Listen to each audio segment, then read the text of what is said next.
Assalamualaikum. Good afternoon, everyone. How are you? Good. Right. My name is Irzal. I'm an alumni of IIU. It's good to be back. This was the seminar room where I used to listen to seminars from industry. Every Friday we'll have a 1 hour seminar. I'm glad that finally I'm able to sit on this side and not on your side. So today you'll be doing the listening. Of course, you have to ask questions as well. All right. So we're going to do a forum on vehicle inspection. But before we start the proceedings on the forum, I'm going to just introduce our panelists. Firstly, on my immediate left is Dato' Uy Win Juat. He's the head of operations of liaison and advisory for Puspacom Sdn Bhd. Next to him, the man in red, colors of Manchester United and Liverpool, right? Not good teams. Is Mr. Madani Sahari, Chief Executive Officer of the Malaysia Automotive Institute. Next to him, and I'm trying to mention his name, pronounce his name properly, Mr. Thorsten Kraul, from the Director of After Sales, Volkswagen Group, Malaysia. Last but not least, Dr. Tan Chun Yap, Research Fellow, Office of the Director General of the Malaysian Institute of Road Safety. I'm sorry, didn't stand up. So what we're going to do is that we're going to have a 30-minute to 45-minute session, and this is what we need you to use as the basis of your campaigns. The substance in this forum is extremely important, right? A lot of times when we talk about good stuff in this country, we're not pushing it out, and we need your help. And this is where the campaigns that you use in your in this competition will push that out and help us talk about safety in our vehicles. All right.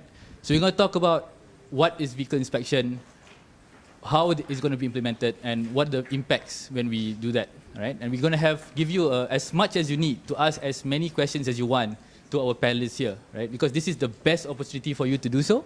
And this is where, if you don't ask questions now, it's difficult for you to move your campaign. So I hope that that session becomes the most important part of the session, more than what is brought forward today. So let's start from the basics. So I'm going to start with a very simple question. What do people, or what do Malaysians, or what do the students in this hall need to know about vehicle inspection? I think for this, I'll hand over the floor to Mr. Madani Sari, since he is the person with all the strategies and all the plans, right? He's the man with the plan. So, Mr. Madani, the floor is yours. Thank you. Thank you. It's fine, yeah? Is okay? You guys can hear me? Right, so thank you, Irzal. So again, my name is Madani Sahari. You can just call me Madani. The Malaysia Auto Institute, just to give you a bit of brief about the agency, is an agency that reports to MITI, and you know MITI? There's the Ministry of International Trade and Industry. The minister is Tokpa. And MAI itself is a very new organization. It is just 2 years old, and it's basically the focal point for the automotive industry. Okay, and one of our big, I would say, babies is this national automotive policy. And okay, and here is what the substance about all this, right? You know, the NAP, the National Auto Policy, was introduced in the year 2006. That was the first time this policy was being introduced. Then it was revised in the year 2009, the first revision. And the second revision is going to be announced this year, okay? 2013, and we even call it NAP 2013, right? Now here is where the scary part of it is. Insofar as vehicle inspection is concerned, in the year 2009, there was a policy in the NAP 209 that talked about end-of-life vehicle, ELV, yeah? ELV, end-of-life vehicle. In that policy, you know, there was a mention about cars having achieved certain number of years will be scrapped automatically. So some of you, I think, I saw some nodding, some heads nodding. So I guess you have done some research. Very good. So imagine you got a 10 years, or I'm not so sure, I can't recall exactly, I think it's 10 years old. Imagine having a car of 10 years of age, and you can still drive your car to Balik Kampung, and then the policy says that now you can't drive your car, you need to scrap your car. Imagine that. Imagine the anger, you know, that came out from the public because of this policy. And not only the public, right when after the NAP was announced in that year, 2009, a week after, there was a parliament session, you know, just like now. Now there is a parliament session where all our MPs will debate on policies, acts, and so on. And even the MPs were all against the policy. And a week after announcement, the policy was retracted, meaning government decided not to proceed with this policy. Okay? So that's how it all started in Malaysia in the year 2009. Now, in the NAP 2013, we are going to go ahead with this ELV again. But here, you need to come in. You need to create a good awareness program, campaign, you know, and these are the materials that you'll be creating this awareness campaign about ELV, vehicle inspection, and so on, you know, and then hopefully that through this campaign, there'll be a greater depth of awareness. Why ELV, which is related to vehicle inspection, is important. Why this is very important to Malaysia, and from many angles. And we will be discussing today, we have got panelists here today, and they'll be talking from various angles. Angles of safety, angles of economic spin-off, angles of technology, etc., and so on. But to help you with this one, at least what I can say to you is one thing. When the policy in the NAP 2009 announced about the scrap of car upon achieving certain age, you know, that the policy that was retracted, in the NAP 2013, even though it is called ELV, it is not about scrap of cars. Okay, so this is something you need to understand, yeah?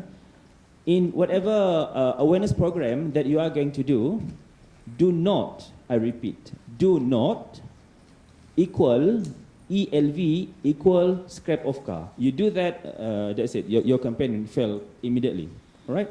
So it's not, okay? So at least that's a better picture, isn't it? So it will not be so difficult, you know, because it is not. And in reality, it is not. What happened then was a bit inaccurate, I would say, you know, the way that when the policy was pushed about scrap of cars, it was rather inaccurate to equal ELV into as a scrap of car, you know, so it's not really the case, okay?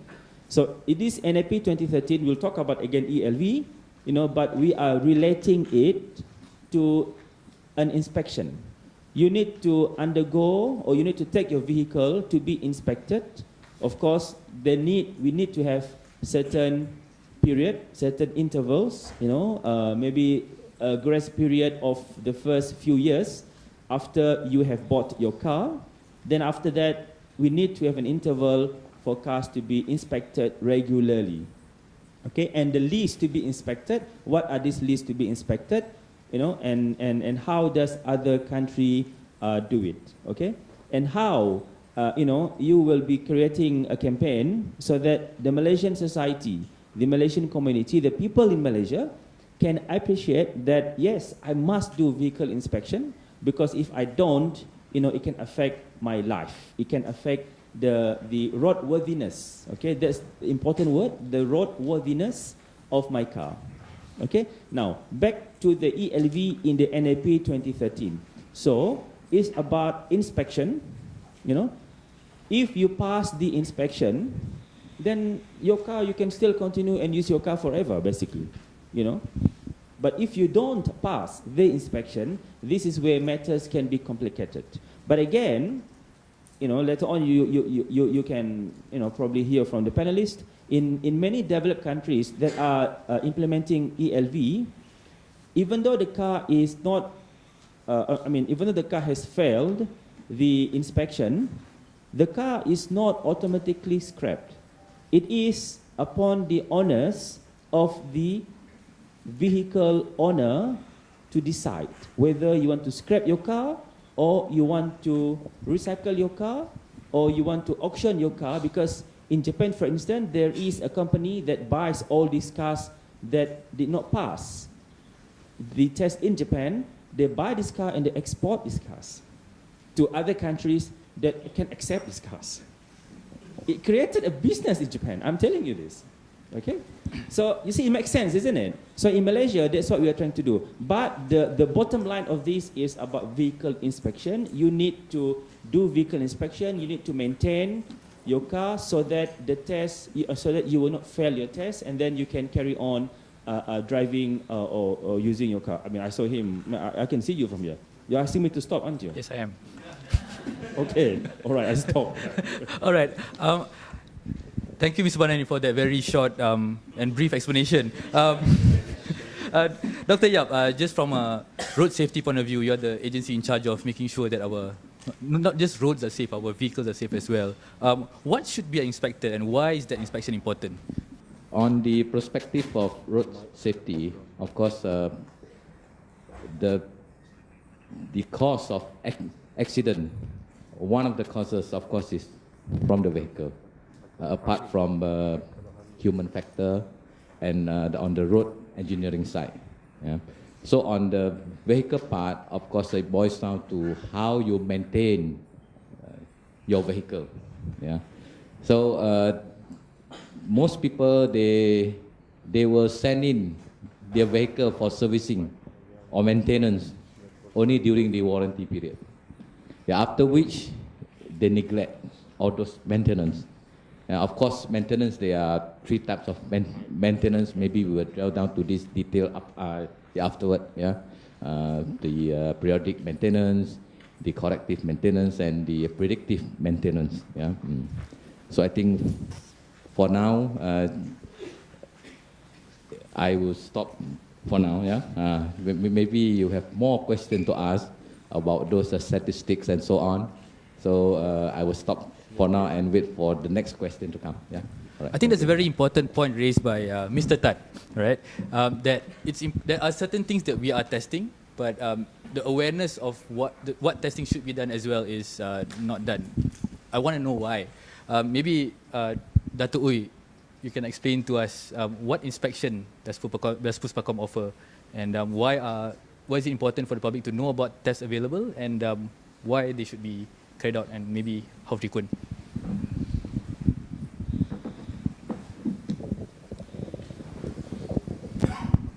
Good afternoon. Thank you very much, moderator. Well, first I just introduced, I'm Uy from Puspacom.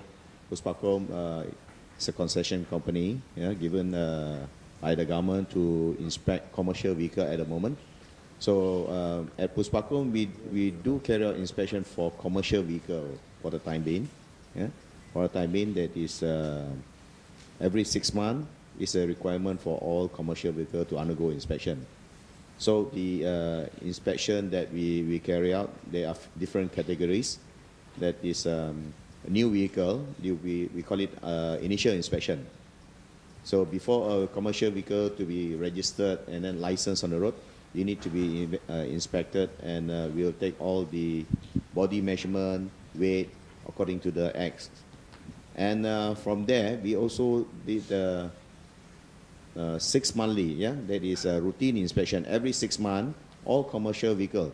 Commercial vehicle to me means lorry, taxis, buses, they are all commercial vehicle. So every 6 months, it is a requirement under the Act to undergo inspection. So at Puspacom, the type of categories and inspection that we carry out, firstly, of course, the smoke emission, then brake test, then we got suspension test, then we got the speedometer, then above carriage, undercarriage test, that is the overall of the vehicle, and smoke test, so and also for the NGV, NGV test. So these are the tests that were conducted at Puspacom. Okay, for the timing. How frequent do they have to test the vehicle for commercial? Do you have a passenger mandated test? For private cars, no, right? Private car, no, except commercial vehicle. That is bus, taxis, lorries, only these categories. Private vehicle, no. We only carry out inspection for private vehicle in the event transfer of ownership. Yeah, transfer of ownership, we will do inspection. And for transfer ownership, we only cater for 4 areas in it. That is the confirmation of the engine chassis number, engine number, chassis number, the body, overall body condition, whether it is a cut and joint vehicle, common name potong sambung. You see a lot of potong sambung. Kereta potong. Yeah, kereta potong, and they join up together. And the next one is tinted glass. So that is only for change of ownership only. So the rest is all at voluntary basis. Right. Sure. Just to add on the level of inspection. Currently, I think there are 4 levels of this vehicle inspection. The most lower one is the basic. Basic level is where inspection are carried out by just using very minimal equipment. Most of the time they use visual. For example, smoke emission also, they based on observation. Yeah. Then the next level is the middle. The middle level uses some very 1 or 2 equipment, like they use decelerometer to test this brake for heavy vehicles only, instead of using the brake roller. They may use a smoke meter, the opacimeter, to test the diesel smoke emission. And comes the high level, they use more equipment, where they use brake roller tester to test the brake for all type of vehicle, be it heavy or light. And they introduce another few more equipments like the SCCO test, gas analyzer, and they may even introduce this suspension tester. That's on the high level. And that's the highest level is the state of art. State of art, they use this computer control to monitor the whole inspection, to minimize the subjectivity of human interference of making decision. So that's a state of art. I think Puspacom is at that stage. They use the equipment most advanced state of art. So just to add to that. Right, so based on what I heard so far, we know that there was something that backtracked before. We know that there are certain standards that we have to do. I just want to know from Mr. Kraull, how far of a gap are we behind from our experience, and how do you think that, what did Germany do, I suppose, from your side to create that awareness? Hello, Esma, from my side also, good afternoon to all of you. I'm new in Malaysia, so that means even I sit here and I was invited as an expert. I can give you and I will share my experience and my knowledge about roadworthiness test in Germany and also part of Europe. I'm quite familiar with, but the rest for me is I'm also sitting here and learning. That is the most important thing for me at the moment. And what I heard so far is we have some certain tests are compulsory. That means for commercial vehicles, they have to go to a test every 6 months, and they have different stages of tests or levels. In Germany, it's since, let's say, at least 40, 50 years that we have this also called roadworthy test. That means a car who is older than 3 years has to go every 2nd year for this test. This is two things were tested. One thing is the safety of the car. That means the brake system, tires, and everything was related to vehicle safety on the road. Plus also emission test. And this has to be done on a regular 2-yearly base. For commercial vehicles, we have the frequent is higher. That means these vehicles have to be tested every year. But no taxis, for example. Taxis are also handled like passenger cars in Germany, but for trucks, for buses, they have to go once a year for a test. All right.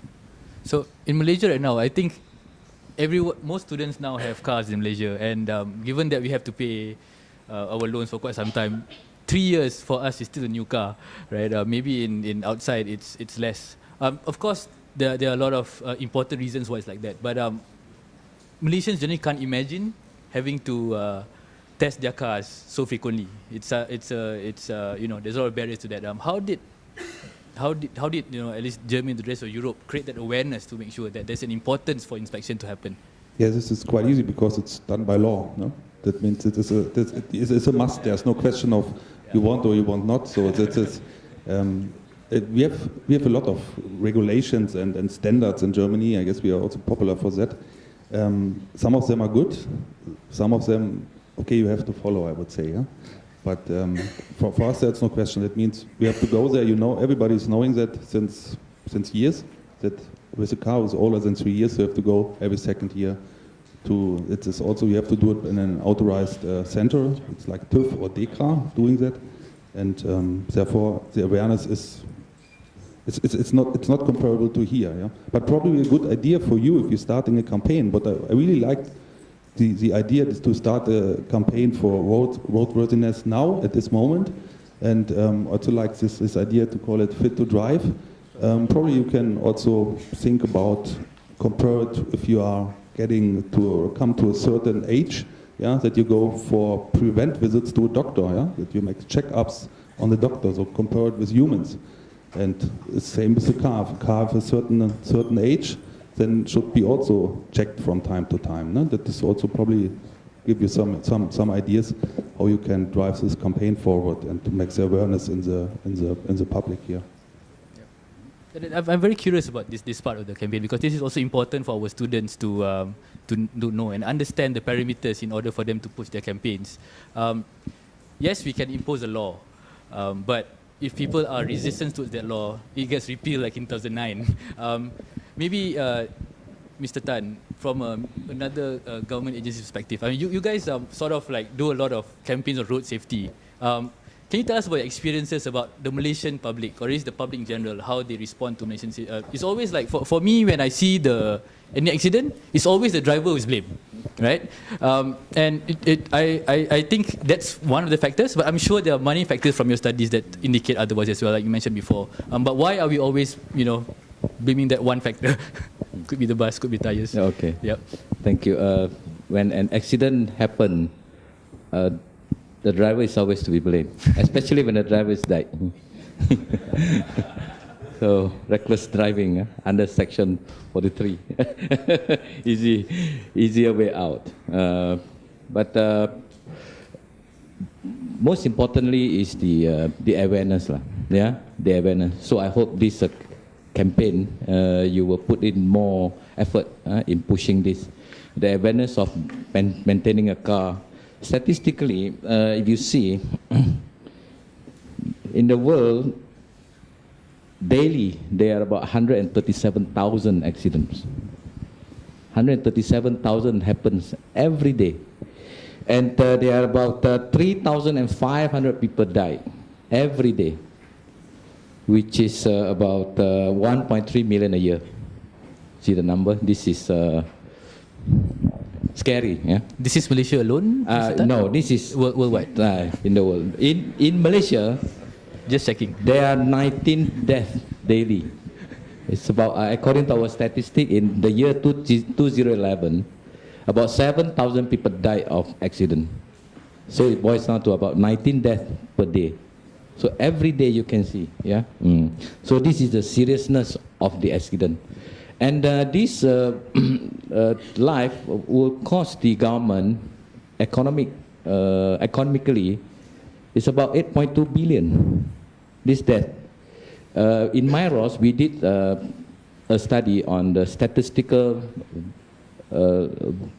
value of life, which is 1.2 million per death. Yeah, that is the cost. So that's why we take that the number of deaths multiply by the number this statistical value, and that costs the government that much. Yeah, it's about 8.2 billion. Yeah, a year. And in the year 2012, MIROS investigated about 340 vehicles, involved in the accident. Not all the vehicles that involved in the accident we investigated. We only investigate those of high profile. Our benchmark is if it involves 3 deaths and above, then we will do investigation. Yeah, not all. Yeah, or otherwise we are short-handed as well. You're talking about so many accidents a year. And according to our projection, by the year 2020, the number of deaths will be 10,716 by the year 2020. If the existing intervention awareness program is maintained. If we do nothing extra, the projection is 10,716 deaths in the year 2020. So we have to do something now, in order to reduce that, or if possible to eradicate that. According to the Decade of Action by UN, United Nations, Malaysia is committed to reduce the number of deaths in 2020 by 50%, meaning that from 10,716 we have to reduce to 5,000 plus, reduction of 50%. So we have to put in a lot of effort. If we don't do anything extra, we maintain the existing program and intervention. I repeat, the projection is 10,716. So with your help, I hope this number can come down. So your campaign is very important then.